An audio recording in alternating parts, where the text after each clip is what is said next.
Ce soir, nous nous réjouissons parce que à la fin du séjour, et c'est une tradition, il y a ce qu'on appelle une soirée de gala.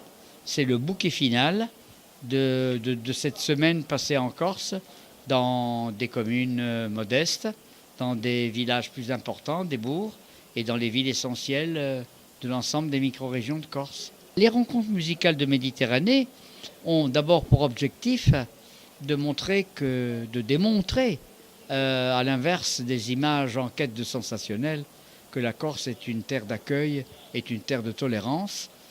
Notre deuxième objectif, c'est de réunir des éléments qui sont à la fin de leurs études musicales ou alors qui sont déjà professionnels dans les orchestres nationaux de leur pays et de les faire ensemble jouer, interpréter leur spécificité, découvrir la littérature des instruments qu'ils portent et en quelque sorte leur offrir la possibilité, dirigés par des chefs de renommée internationale, ensemble de chanter la Méditerranée.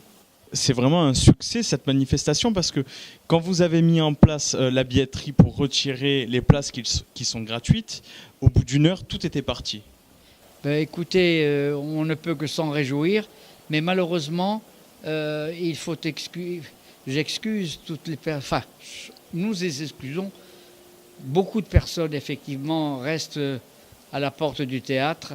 Malheureusement, c'est déjà un théâtre important, c'est une structure d'accueil et c'est difficile de faire plus grand aujourd'hui. Malheureusement, je crois que cette année, nous refusons à peu près 600 personnes. Nous pouvons donc espérer d'autres éditions de cet événement qui réunit chaque année beaucoup de personnes. Écoutez, cette année, je crois qu'il y a 173 interprètes qui viennent de l'espace méditerranéen. Et si Dieu nous prête vie, eh bien écoutez, l'année prochaine, c'est le 20e anniversaire et nous essayerons de le fêter dignement. Qui joue ce soir? Quels sont les pays qui sont présents?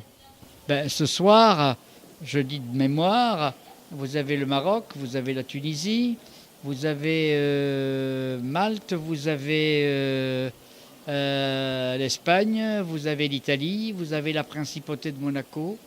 Je me demande, non, je crois que je n'oublie personne. Mais je voudrais aussi avoir une pensée profonde pour l'ensemble de tous ces groupes insulaires, de tous ces groupes corses qui nous accompagnent depuis le début de notre manifestation, avec une générosité qui est la nôtre, bien sûr, mais avec vraiment beaucoup d'attention. Tous ces gens-là viennent bénévolement. Je les remercie très fortement. Mais vous savez, on en parle beaucoup dans les pays de l'espace méditerranéen et quelquefois on les invite. C'est ce qui nous permet d'avoir fait découvrir à des Corses, à des groupes insulaires, la Grèce, l'Algérie, le Maroc, la Tunisie, etc.